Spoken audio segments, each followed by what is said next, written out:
بسم اللہ الرحمن الرحیم۔ اللہم صلی علی سیدنا و مولانا محمد وعلی آلہ وصحبہ وبارک وسلم۔ السلام علیکم۔ اللہ رب العزت کا بے انتہا لطف و کرم ہے کہ اس نے اس ماہ مقدس میں ہمیں اپنے پیارے حبیب صلی اللہ علیہ وآلہ وسلم کی شریعت سے متعلق علم حاصل کرنے کی سعادت نصیب فرمائی۔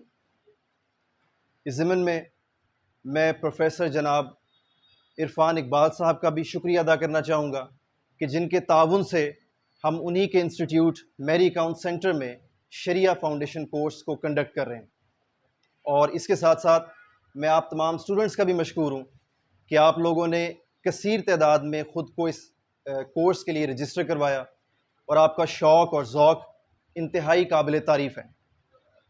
اللہ رب العزت آپ کی اس شمولیت کو اور ہماری اس کاوش کو اپنی بارگاہ میں قبولیت کا درجہ عطا فرمائے۔ اب آج کی اس نشست کا جو عنوان ہے وہ در حقیقت دو عبادات پر مبنی ہے، ایک نماز اور دوسرا روزہ۔ تو گفتگو کے پہلے حصے میں نماز کے عنوان پر اس سے متعلق کچھ بنیادی امور پر بات کروں گا جو شریعہ سے ریلیٹڈ ہوں گے۔ جہاں تک نماز کا تعلق ہے تو نماز کو ادا کرنے سے پہلے کچھ شرائط ضروری ہوتی ہیں جن کو آپ پری ریکویزٹس کہہ سکتے ہیں، بنیادی شرائط۔ تو فقہ حنفیہ کی روح سے نماز ادا کرنے کے لیے جو بیسک پری ریکویزٹس ہیں یا نیڈز ہیں یا ریکوائرمنٹس ہیں وہ 7 ہیں۔ They are 7 in number. سب سے پہلے نماز کی جو بنیادی شرط ہے اس میں جسم کا پاک ہونا ضروری ہے۔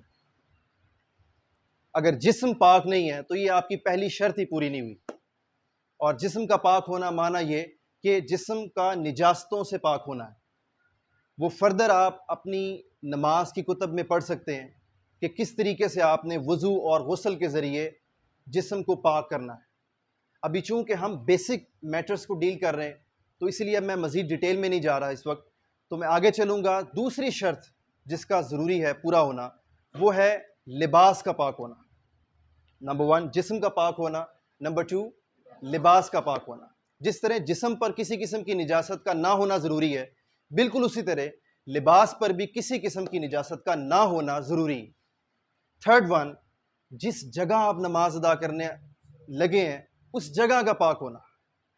سو جسم کا پاک ہونا، لباس کا پاک ہونا، اور پھر جگہ کا پاک ہونا۔ نمبر 4 آپ کے جسم کا ڈھکا ہوا ہونا، کورڈ ہونا، یہ بھی ضروری ہے۔ یعنی کہ مرد و خواتین کے لیے قرآن و سنت میں جس پردے کا حکم ہے اس پردے کو ایگزیکیوٹ کرنا، امپلیمنٹ کرنا، وہ بھی ضروری ہے۔ اس کے بغیر آپ کی یہ نماز کی شرط پوری نہیں ہوتی۔ So fourth prerequisite is to cover your body. جہاں تک جسم کو چھپانے کا تعلق ہے اور جسم کو ڈھکنے کا تعلق ہے، اس میں فیمیلز کے لیے قرآن مجید میں اللہ رب العزت نے واضح طور پر سروں کو ڈھکنے کا حکم دے رکھا ہے۔ سورہ احزاب میں ہے، پردے کا حکم ہے۔ تو خواتین کے لیے نماز میں اپنے سروں کو ڈھکنا وہ فرض ہے، اس کی حیثیت فرض کی ہے، جبکہ میلز کے لیے دوران نماز اپنے سروں کو ڈھکنا وہ فرض کی حیثیت تو نہیں رکھتا مگر وہ سنت مؤکدہ کی حیثیت رکھتا ہے، جس کا میں نے آپ کو لاسٹ لیکچر میں ذکر کیا تھا، جو ہماری امپورٹنٹ ٹرمز تھیں شریعت میں۔ تو سنت مؤکدہ اصل میں وہ سنت ہوتی ہے جس پر تاکید آئی ہوتی ہے، مؤکدہ تاکید سے ہے، یعنی کہ جس پر ایمفسائز کیا گیا، وہ عمل جو جناب رسول اللہ صلی اللہ علیہ وآلہ وسلم نے اپنی حیات طیبہ میں کثرت سے پرفارم کیا ہو، فریکوینٹلی۔ تو چونکہ حضور علیہ السلام نے اس عمل کو بار بار پرفارم کیا تو وہ حضور علیہ السلام کی سنت متواترہ ہو گئی کہ کثرت کے ساتھ یہ سنت آئی ہے لٹریچر میں۔ سو اس وجہ سے پھر ایسی سنت کو مؤکدہ کہتے ہیں۔ سو مردوں کا، میلز کا نماز کے دوران اپنے سروں کو کور کرنا وہ سنت مؤکدہ ہے۔ تاہم اگر کسی صورتحال میں آپ اپنے سروں کو کور نہیں کر پاتے میلز، تو تب بھی آپ کی نماز ہو جائے گی، لیکن وہ مکروہ کنسیڈر ہوگی، لیکن نماز ہو جائے گی۔ سو یہ تھی آپ کی چوتھی شرط نماز کے لیے، جسم کا کورڈ ہونا۔ اس کے بعد آپ کی 5ویں شرط ہے کہ نماز کا وقت ہونا۔ یعنی جس نماز کی آپ نیت کر رہے ہیں اس کا وقت بھی ہو تبھی تو آپ کی وہ نماز ادا ہو سکے گی. ایسا تو ممکن نہیں کہ آپ عشاء کے وقت فجر کی نیت باندھ رہے ہو. فجر کا وقت نہیں ہے, عشاء کا وقت ہے تو عشاء کی نماز ادا ہوگی. سو ففتھ کنڈیشن از کہ نماز کا وقت ہونا. پھر اس کے بعد سیکنڈ لاسٹ سکس کنڈیشن ہے کہ آپ کا رخ, یعنی جو نمازی ہے, جو نماز ادا کرنے لگا ہے, اس کی ڈائریکشن وہ قبلہ کی طرف ہو, بیت اللہ کی طرف ہو. اب اس پہ یہاں پر میں بائی دا وے بتاتا چلوں کہ پہلے ہمارا قبلہ جو تھا وہ بیت المقدس تھا, مسجد اقصیٰ, جو کہ ہجرت کے 2 سال کے بعد ہجرت کے بعد دوسرے سال میں ہمارا وہ قبلہ اول جو تھا وہ تبدیل کر دیا گیا, اور اب ہمارا قبلہ ہے بیت اللہ, حرم کعبہ. تو اس کی طرف آپ کی ڈائریکشن ہو.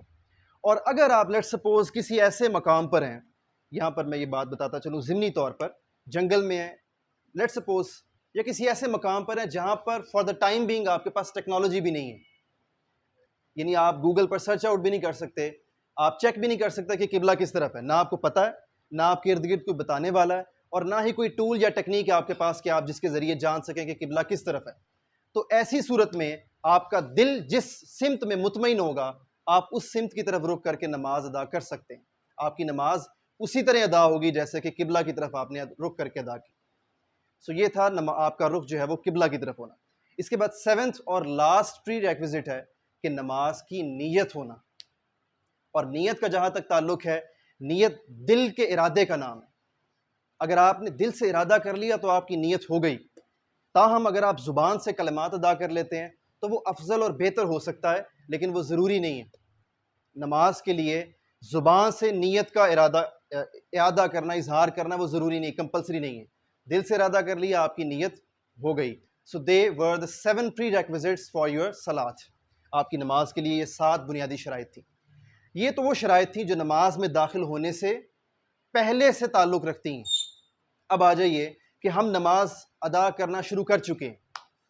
اب دوران نماز, ڈیورنگ یور صلاۃ, اس میں 2 طرح کے ارکان ہوتے ہیں, ایلیمنٹس, جو اس کے انگریڈینٹس ہیں نماز کے دوران, جو آپ کے سٹیپس ہیں, اقدامات ہیں. وہ کتنی قسم کے ہو سکتے ہیں؟ 2 قسم کے.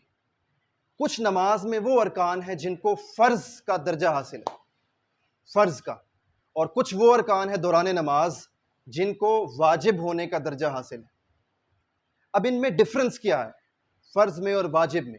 ڈفرنس یہ ہے کہ نماز کے دوران وہ اعمال جو ایک نمازی کے لیے فرض ہیں, اگر ہم ان کو ادا نہیں کر پائے تو ہمیں نماز دوبارہ ریپیٹ کرنی ہوگی, دہرانا ہوگا, اعادہ کرنا ہوگا, ریپیٹیشن. یعنی نماز کے دوران اگر آپ کا فرض چھوٹ گیا ہے, ابھی میں آپ اس پر ڈیٹیل میں آتا ہوں کہ فرض کون کون سے ارکان ہیں اور واجب کون کون سے ہیں, تاکہ آپ کو مکمل طور پر کلیریفیکیشن ہو جائے. لیکن میں بات کو آگے لے جانے سے پہلے یہ بتا رہا ہوں کہ اگر فرض چھوٹ جائے نماز میں تو اس کی کوئی تلافی نہیں ہے, اس کی کوئی ریمیڈی نہیں ہے, سوائے اس ریمیڈی کے کہ آپ کو نماز دوبارہ پڑھنا ہوگی, دوبارہ اس کا اعادہ کرنا ہوگا, ریپیٹ کرنی ہوگی. جبکہ وہ ارکان نماز میں جو واجب ہیں, اگر آپ سے بھول میں, انجانے میں وہ واجب ارکان چھوٹ گیا ہے تو اس کی تلافی نماز کے دوران موجود ہے, اس کی ریمیڈی ہے, اور وہ ریمیڈی ہے سجدہ سہو. اب میں اس پر آگے چل کر گفتگو کرتا ہوں, تو میں ڈیٹیل میں اب آپ سے شیئر کرنا چاہوں گا کہ نماز میں کون سے ارکان فرض کی حیثیت رکھتے ہیں, یعنی وہ سٹیپس جن کا ادا کرنا ہر حال میں ضروری ہے. تو وہ ان میں نمبر 1 قیام ہے. قیام, یہ ٹوٹل 6 ہیں نماز میں فرائض. شرائط 7 تھیں اور فرائض کتنے ہیں؟ جی 6 اوبلیگیشنز ہیں آپ کے اوپر کہ یہ آپ نے ہر حال میں پرفارم کرنی ہے. نمبر 1 قیام, یعنی کہ نماز میں کھڑے ہونا, یہ ضروری ہے. اب اس میں کچھ ایکسیپشنز موجود ہیں, کچھ استثناء کی صورتحال موجود ہے. اگر کوئی بیمار ہے, وہ کھڑا ہی نہیں ہو سکتا, تو آبویسلی اس کے لیے جو قیام ہے وہ فرض کی حیثیت پھر نہیں رکھے گا, اس کے لیے وہ سسپینڈڈ ہو جائے گا. وہ بیٹھ کر بھی نماز ادا کر لے تو اس کے لیے وہی اجر ہوگا جو کھڑے ہونے والے کے لیے, چونکہ وہ بیمار ہے. اسی کے ساتھ ساتھ اگر آپ نفل نماز ادا کر رہے ہیں, نفلی آپ نے کچھ نیت کی نفلی نماز کی, اور آپ نفلی نماز پڑھنے جا رہے ہیں, جیسے کہ صلاۃ و تسبیح پڑھ رہے ہیں, نفلی نماز ہے, تو نفلی نماز میں قیام ضروری نہیں ہے. اس میں آپ بیٹھ کے بھی نفل ادا کر سکتے ہیں, لیکن نفل کو چھوڑ کر فرض رکعت ہوں, واجب ہوں جیسے کہ عشاء کے وتر ہیں 3, واجب رکعت ہوں, سنت موقدہ ہوں جیسے کہ نماز فجر کی پہلی 2 سنتیں موقدہ ہیں, سنت غیر موقدہ ہوں جیسے کہ عصر کی پہلی 4 سنتیں، سو فرض ہوں، واجب ہوں، سنت موقدہ ہوں یا غیر موقدہ، ہر قسم کی نماز میں قیام فرض ہے سوائے نفلی نماز کے اور پھر بیماری کی صورتحال، تب آپ کو قیام سے ایگزمپشن حاصل ہے۔ نمبر 2 جو نماز کے دوران آپ پر فرض ہے وہ سٹیپ ہے قرأت کا۔ حالت قیام میں کھڑے ہوتے ہوئے کم از کم ایٹ لیسٹ منیمم آپ کو ایک آیت مبارکہ کی تلاوت کرنا آپ کے لیے فرض ہے، کم از کم ایک آیت کی تلاوت، رائٹ؟ اس کے بعد جو تھرڈ آپ پر فرض آتا ہے وہ ہے رکوع۔ جب ہم جھکتے ہیں تو رکوع بھی فرض ہے، اور رکوع کو مکمل طور پر ادا کرنا چاہیے ورنہ رکوع مکمل نہیں ہوگا۔ پھر اس کے بعد چوتھا فرض وہ ہماری ایک رکعت میں جو 2 سجود ہوتے ہیں، 2 سجدے ہوتے ہیں، وہ دونوں سجدے فرض ہیں، یعنی کہ اگر آپ نے ایک سجدہ ادا کر دیا دوسرا رہ گیا تو آپ کا فرض چھوٹ گیا، نماز ریپیٹ کریں۔ فرض کی تلافی نہیں ہے ڈیورنگ یور صلاۃ، واجب کی تلافی ہے، رائٹ؟ تو ابھی تک 4 فرائض ہو گئے، قیام، قرأت، رکوع، سجود۔ اس کے بعد سیکنڈ لاسٹ 5th آپ کے لیے جو نماز میں فرض ہے رکن، وہ ہے قعدہ۔ قعدہ کہتے ہیں کہ جب آپ آخری رکعت میں ہوتے ہیں اور نماز کو سم اپ کرنے کی طرف جا رہے ہوتے ہیں تو آپ دو زانو ہو کر بیٹھ جاتے ہیں، دونوں ہاتھ گھٹنوں پر رکھ کر بیٹھ جاتے ہیں، اور تشہد کے لیے آپ التحیات سے شروع کرتے ہیں۔ تو وہ جو آپ کا بیٹھنے کا عمل ہے اس کو شریعہ کی زبان میں قعدہ اخیرہ کہتے ہیں، قعدہ اخیرہ یعنی آخر والا قعدہ، بیٹھنا۔ تو جب آپ نے نماز کو سم اپ کرنا ہے تو اس میں آخر پر جو آپ کا بیٹھنا ہے قعدہ اخیرہ، وہ بھی فرض کی حیثیت رکھتا ہے۔ اس کا مطلب یہ ہوا کہ اگر آپ آخری رکعت میں ہیں اور آپ نے بیٹھنا تھا، بیٹھنے کی بجائے آپ بھول کر کھڑے ہو گئے تو وہ آپ کا فرض رہ گیا ہے، آپ کا وہ فرض رہ گیا ہے۔ اب آپ کھڑے ہو گئے ہیں ایک اضافی رکعت کے لیے، وہ اضافی رکعت نہ تو فرض ہے آپ کے لیے نہ واجب ہے، تو آپ واپس آ کر بیٹھیں، چونکہ بیٹھنا آپ کے لیے فرض ہے۔ بے شک آپ آگے پڑھ گئے کھڑے ہو کر، آپ آگے تلاوت کر گئے، لیکن جو آپ اگلی رکعت میں چلے گئے وہ ایڈیشنل رکعت ہے۔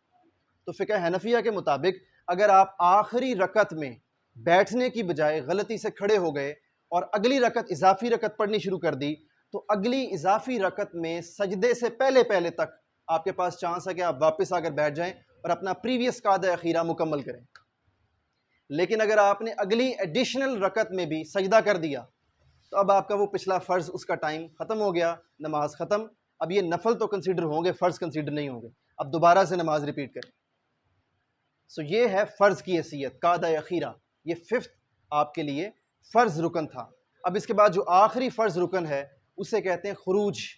خروج کا مطلب نماز کو وائنڈ اپ کرنا، یعنی کہ دائیں اور بائیں جانب سلام پڑھنا۔ سو یہ آپ کا نماز میں آخری فرض ایلیمنٹ ہے، انگریڈینٹ ہے اور رکن ہے۔ سو فرائض کا میں نے بتا دیا کہ اگر یہ چھوٹ جاتے ہیں تو ان کی تلافی نماز کے دوران نہیں ہوگی بلکہ نماز کا اعادہ کرنا ہوگا، ریپیٹ کرنا ہوگا۔ While on the other hand, as far as the واجب steps are concerned, تو ان کی تلافی نماز میں ہو سکتی ہے، اور وہ کیسے ممکن ہوگی؟ وہ اس طرح ممکن ہوگی کہ ہم سجدہ سہو کریں گے۔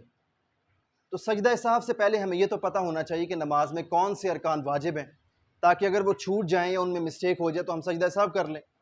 تو واجب ارکان میں سب سے پہلا تکبیر تحریمہ ہے۔ جب ہم نماز کو شروع کرتے ہیں تو دونوں ہاتھ کانوں کی لو تک اٹھا کر جو ہم اللہ اکبر کہتے ہیں، یہ اللہ اکبر کا کلمہ ادا کرنا یہ واجب ہے۔ لیٹ سپوز جلدی میں تھے، ہاتھ تو اٹھا لیے، منہ سے نہیں بول سکے اللہ اکبر، واجب چھوٹ گیا، واجب ادا نہیں ہوا۔ اب آپ کو اینڈ پر سجدہ سہو کرنا ہوگا۔ سجدہ سہو پر میں اب اگلے سٹیپ پر آ رہا ہوں، پہلے میں واجب آپ کو بتا دوں کون کون سے۔ تو تکبیر تحریمہ کے بعد، اس کے بعد دوسرا آپ پر جو واجب ہے وہ قیام، حالت قیام میں کھڑے ہوتے ہوئے، چونکہ کھڑے ہونا فرض ہے، اور اس کے دوران سورہ فاتحہ کا مکمل طور پر پڑھنا یہ واجب ہے۔ سورہ فاتحہ کا مکمل طور پر اس سورت کو ادا کرنا یہ واجب ہے۔ پھر اس کے بعد سورہ فاتحہ کے بعد فرض رکعات میں اگر آپ نماز فرض ادا کر رہے ہیں تو فرض کی پہلی 2 رکعات میں، یہ بات غور سے سنیے گا، سورہ فاتحہ کے بعد ہم نے کیا کرنا ہے وہ بتا رہا ہوں کہ فرض کی پہلی 2 رکعات میں، جبکہ فرض کے علاوہ واجب، سنت موقدہ، غیر موقدہ اور نفل کوئی بھی نماز ہو، اس کی ہر رکعت میں سورہ فاتحہ کے بعد کم سے کم 3 آیات کی تلاوت بھی واجب ہے، خواہ وہ چھوٹی سے چھوٹی کوئی صورت یعنی کہ سورۃ الکوثر ہی کیوں نہ ہو۔ اب ہم چونکہ بچپن سے نماز کی بکس پڑھتے ہیں تو ان بکس میں زیادہ تر 99% سورہ فاتحہ کے بعد سورہ اخلاص لکھی ہوتی ہے، تو ہم سمجھتے ہیں شاید سورہ فاتحہ کے بعد سورہ اخلاص ہی پڑھنی ہے۔ نہیں، ایسا نہیں ہے۔ سورہ فاتحہ کے بعد آپ کوئی سی بھی سورت پڑھ سکتے ہیں، کم سے کم کتنی آیات ہوں؟ 3 آیات، اور یہ بھی کیا ہے؟ واجب ہے۔ لیٹ سپوز اگر نماز فرض پڑھ رہے ہیں آپ، نماز عصر کی 4 فرائض ہیں، تو 4 فرض رکعات میں آپ نے پہلی 2 رکعات میں سورہ فاتحہ کے بعد سورت ایڈ کرنی، جبکہ تیسری اور چوتھی رکعت میں سورہ فاتحہ کے بعد کوئی اور سورت ایڈ نہیں کرنی۔ تو فرض میں صرف پہلی 2 رکعات کے لیے ہے یہ رول، جبکہ فرض کے علاوہ باقی تمام نمازوں کے لیے ہر رکعت میں سورہ فاتحہ کے بعد آپ نے کم سے کم 3 آیات کو ایڈ اپ کرنا ہوگا۔ یہاں تک کوئی کنفیوژن؟ اچھا، پھر اس کے بعد ایک اور واجب ہے، وہ یہ کہ یہ جو آرڈر ہے، ترتیب کہ حالت قیام میں ثنا کے بعد آپ نے سورہ فاتحہ پہلے پڑھی اور سورہ فاتحہ کے بعد آپ نے کوئی اور سورت بعد میں ایڈ کی، تو یہ جو ترتیب ہے اس ترتیب کو ملحوظ خاطر رکھنا بھی واجب ہے۔ ایسا نہیں ہو سکتا کہ آپ سورہ فاتحہ کو بعد میں پڑھ لیں اور سورہ فاتحہ سے پہلے کوئی اور سورت ایڈ اپ کر لیں۔ واجب آپ کا وہ ڈس آرڈر میں آ گیا، اس کی ترتیب خراب ہو گئی، تو اب آخر پہ پھر سجدہ سہو ہوگا، رائٹ؟ اس کے بعد آپ رکوع میں چلے گئے، رکوع تو فرض ہے۔ اب رکوع اور سجود کے درمیان کچھ دیر کے لیے ہمیں کھڑے ہونا ہوتا ہے، جس میں ہم سمع اللہ لمن حمدہ ربنا لک الحمد پڑھتے ہیں۔ اس کو تعدیل ارکان کہتے ہیں۔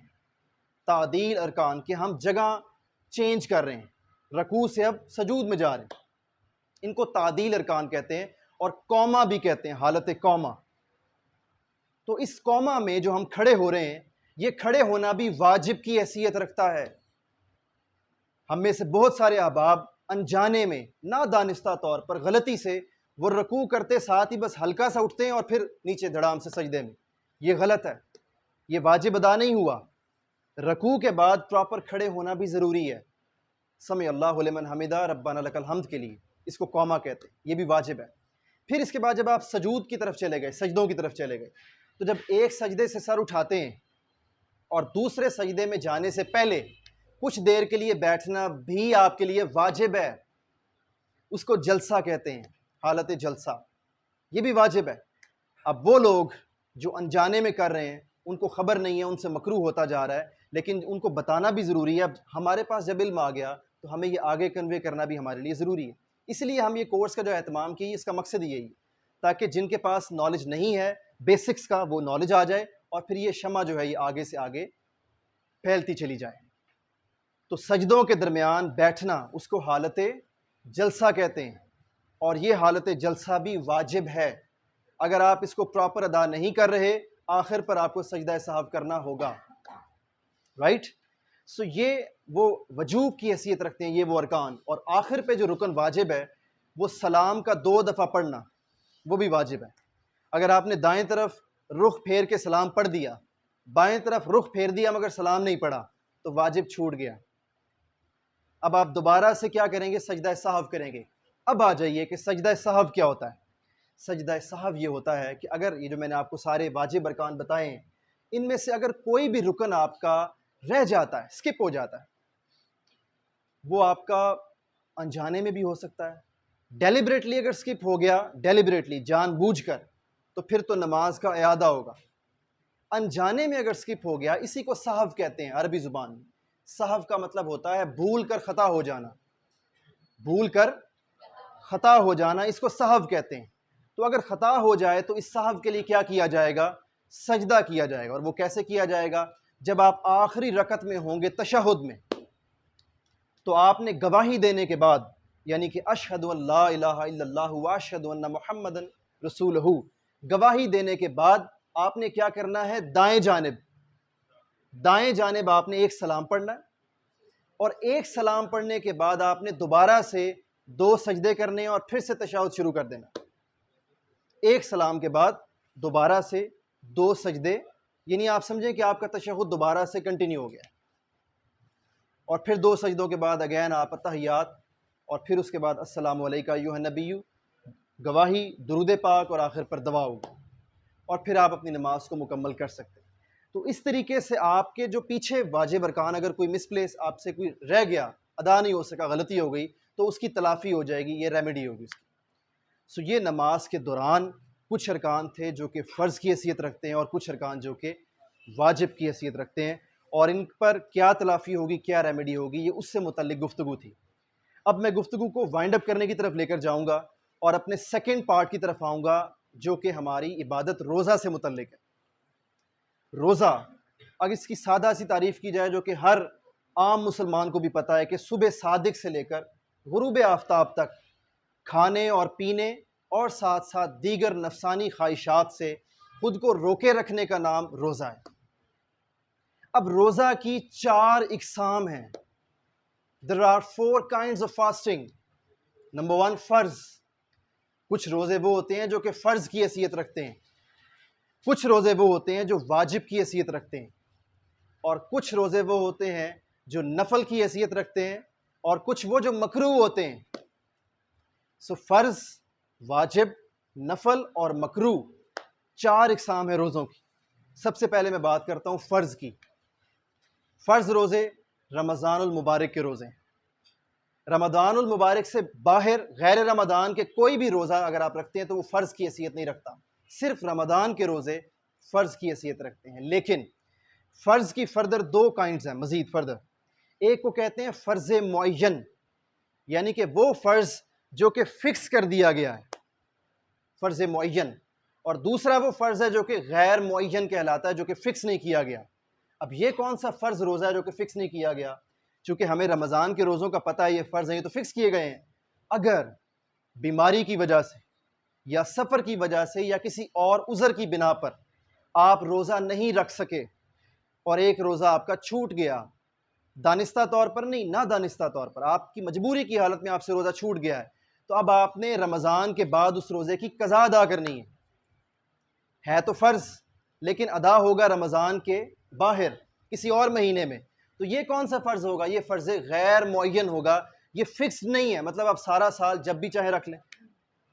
رمضان کے روزے تو فکسڈ ہیں، ان کو فرض معین کہتے ہیں، اور جب آپ قضا ادا کریں گے تو وہ قضا، رمضان کے جو قضا روزے ہوں گے وہ فرض غیر معین کہلاتے ہیں، ناٹ فکسڈ۔ اس کے بعد جو واجب روزے ہیں ان کی حیثیت کچھ اس طرح ہے کہ آپ نے لیٹ سپوز کوئی نیت کر لی، خدا نخواستہ بہت بیمار تھے، آپ نے دعا کی اللہ رب العزت کی بارگاہ میں کہ باری تعالیٰ تو مجھے شفاء کاملہ عطا فرما، تو میں تیری طرف سے شفا ملنے کے بعد، شفا عطا ہونے کے بعد میں تیری بارگاہ میں 1 روزہ 2 یا 3 جتنے بھی آپ نے نیت کر لی۔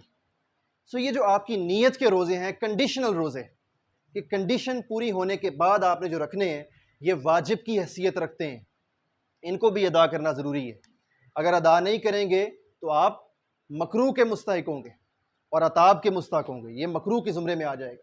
چونکہ واجب ہو گیا، آپ نے نیت کر لی تو یہ آپ کو وجوب کے درجے میں لے جاتا ہے، یہ وہ روزے ہیں۔ اس کے بعد میں نے کہا نفلی روزے ہوتے ہیں، 3rd کائنڈ۔ نفلی روزے جیسے کہ عاشورہ کے روزے ہیں، 9 محرم ہے، 10 محرم ہے، آپ اسی طرح شب معراج کا روزہ رکھتے ہیں، شب برات کا روزہ رکھ سکتے ہیں، عید میلاد النبی صلی اللہ علیہ وآلہ وسلم کا روزہ رکھ سکتے ہیں۔ یہ تمام بقیہ دوسرے روزے کیا حیثیت رکھتے ہیں؟ نفل کی حیثیت رکھتے ہیں، یہ نفلی روزے ہوتے ہیں۔ اس کے بعد جو لاسٹ کائنڈ ہے روزوں کی، مکروہ۔ مکروہ وہ روزے ہیں جو کہ 1 شوال کا روزہ، یعنی جب رمضان المبارک کے بعد آپ کی عید الفطر کا آغاز ہو جاتا ہے تو پہلی شوال کو، 1 شوال کو آپ روزہ نہیں رکھ سکتے، وہ روزہ مکروہ کا روزہ ہوگا، اگر رکھ لیا تو وہ مکروہ ہے۔ اسی طرح 10 سے لے کر 13 ذی الحج تک، وہ بھی آپ کی عید الاضحیٰ کہلاتی ہے، 10، 11، 12 اور 13 کو بھی ایڈ کریں، 10 سے 13 ذی الحج تک یہ 4 دن بنتے ہیں۔ ان 4 دنوں کے روزے بھی کیا ہیں؟ مکروہ ہیں، یہ بھی روزے ادا نہیں کرنے۔ they are the kinds of fasting۔ 4 اقسام ہو گئی، فرض، واجب، نفل اور مکروہ۔ اس کے بعد آ جائیے کہ روزہ جو ہے وہ ہمارا کن باتوں سے ٹوٹ سکتا ہے۔ ایز یو آل گائز نو کہ ہمارے پاس وقت کی انتہائی قلت ہے، تو میں اس پر مزید ڈیٹیل میں نہیں جا سکتا، آپ کو بیسک پرنسپل بتا دیتا ہوں۔ اصول کی بات یہ ہے کہ روزہ آپ کا تب ٹوٹتا ہے جب کسی بھی قسم کی غذا، خواہ وہ سالڈ ہو یا وہ لکوڈ ہو، وہ جب آپ کے باڈی میں چلی جاتی ہے خواہ وہ انجیکٹ ہو جائے، انکلکیٹ ہو جائے، جب وہ آپ کے جسم کے اندر چلی جائے گی، منتقل ہو جائے گی، تو روزہ ٹوٹ جاتا ہے۔ بس یہ بیسک پرنسپل ہے۔ اب آپ اسی پرنسپل آپ وامٹنگ کو بھی رکھ سکتے ہیں۔ اگر وامٹ ہوئی ہے تو آپ بتائیے وامٹ میں آپ کے اندر غذا گئی ہے، اگر تو وامٹ میں جو آپ کا باہر نکلا اندر کچھ نہیں گیا تو آپ کا روزہ قائم رہا، انٹل اور انلیس کہ وامٹ اس لیول پر ہو گئی کہ آپ اس کے بعد اپنے آپ کو بہت کمزور محسوس کر رہے ہیں اور آپ کو یہ محسوس ہو رہا ہے کہ آپ روزہ مکمل نہیں کر سکیں گے، تو پھر اس صورت میں آپ کا روزہ وہ ضائع ہوگا، آپ پھر اس کی قضا کر لیں گے۔ اور چونکہ بیماری کی حالت میں یا مجبوری کی حالت میں جب انسان روزہ چھوڑتا ہے تو اس کی قضا ایک ہی روزہ ہوتی، ون ٹائم ہوتی قضا، لیکن اگر جان بوجھ کے روزہ چھوڑا جائے اس کی قضا 60 ٹائمز ہوتی۔ جان بوجھ کر روزہ چھوڑیں گے تو بعد میں رمضان کے بعد 60 روزوں سے وہ ایک روزہ اس کی تلافی ہوگی۔ 59 روزے بھی رکھ لیے، ایک روزہ بھی چھوڑ دیا، اس کی ریمیڈی پوری نہیں ہوئی۔ سو یہ ہے ناٹ ڈیلیبریٹلی اور ڈیلیبریٹلی، جان بوجھ کر چھوڑنا اور مجبوری کی حالت میں چھوڑنا، یہ روزے کی ریمیڈی۔ اچھا لیٹ سپوز اگر جان بوجھ کر چھوڑ دیا تو بتایا میں نے آپ کو کتنی قضا ہوگی، 60 ٹائمز۔ 60 ٹائمز۔ اچھا 60 روزے نہیں رکھ سکتے، میں گفتگو کے آخر پر ایک انتہائی ایمان افروز حدیث مبارکہ اسی سے متعلق لاؤں گا، ابھی شیئر کروں گا آپ سے، پہلے میں اس کو وائنڈ اپ کر لوں اس ٹاپک کو۔ اگر 60 روزے نہیں رکھ سکتے، مجبوری یا نہیں رکھ سکتے، تو پھر کیا ہوگا؟ پھر 60 مساکین کو 2 وقت کا کھانا کھلانا ہوگا، 60 مساکین کو۔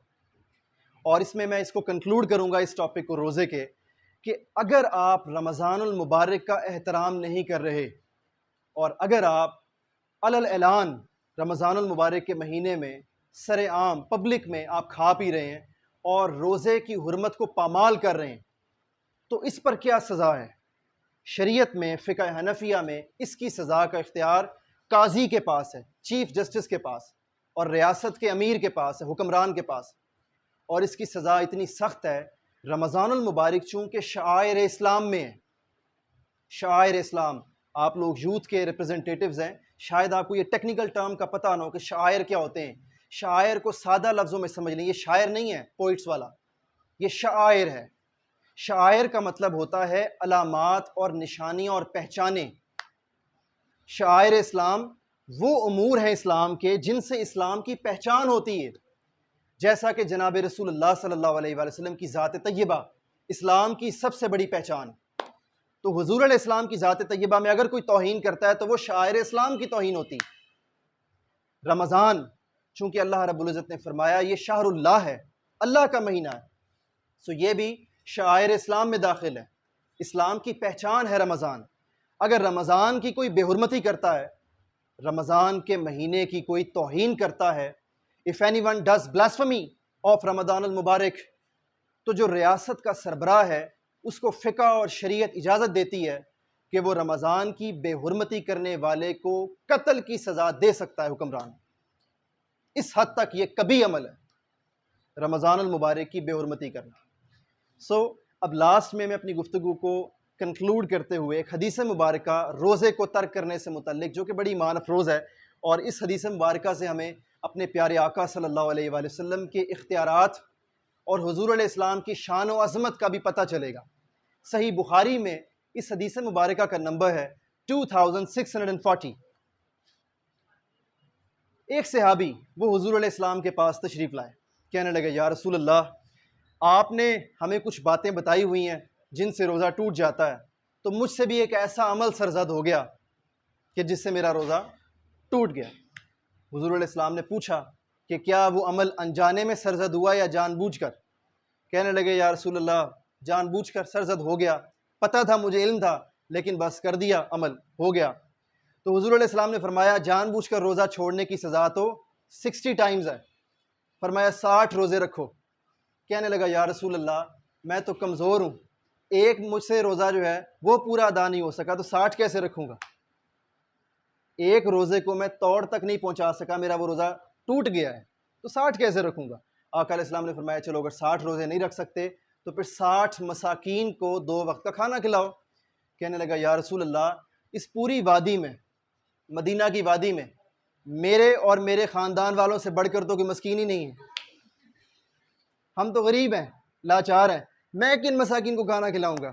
حضور علیہ السلام مسکرا پڑے، اسے ساتھ بٹھا لیا، اسے کہا کہ کچھ دیر ذرا بیٹھ جاؤ، وقفہ کرو۔ کچھ دیر گزری تو ایک اور صحابی تشریف لائے حضور علیہ السلام کی بارگاہ میں، اور وہ ایک ٹوکرا لے کر آئے کھجوروں کا، یہ صحیح بخاری کی روایت، کھجوروں کا ٹوکرا لے کر آئے۔ اب حضور علیہ السلام نے پوچھا کہ بھائی وہ جو روزہ توڑ کر آیا بیٹھا ہے، جس سے نہ روزے رکھے جاتے ہیں نہ مساکین کو کھانا کھلایا جاتا ہے، وہ کہاں پر ہے؟ اس کو بلایا، وہ کہنے لگا یا رسول اللہ میں حاضر ہوں، ادھر آؤ، یہ دوسرے صحابی لائے ہیں، تمہارا نہیں ہے رزق، لیکن چلو دوسرے لائے ہیں، یہ لے جاؤ ٹوکرا اور جا کے وادی میں تقسیم کر دو۔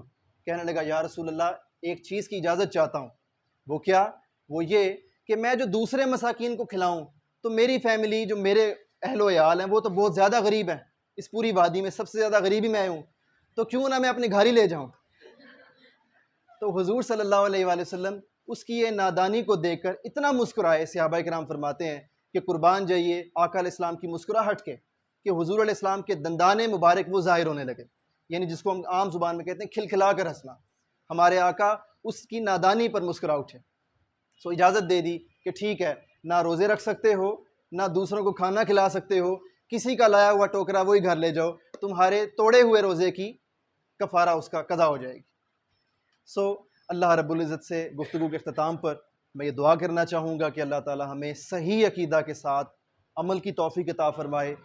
گفتگو کے دوران مجھ سے جہاں کہیں غلطی ہوئی، چونکہ انسانی تقاضے کے طور پر کہیں غلطی ہو سکتی ہے، اللہ تعالیٰ معافی عطا فرمائے اور ہمیں عمل صالحہ کی توفیق عطا فرمائے۔ حضور صلی اللہ علیہ وآلہ وسلم کی حقیقی محبت کے ساتھ، اہل بیت اطہار کی مودت کے ساتھ، صحابہ کرام کے ادب کے ساتھ نیک اور صالح صحبت عطا فرمائے اور اسلامی جمہوریہ پاکستان پر اپنی خاص نظر کرم فرمائے۔ والسلام علیکم۔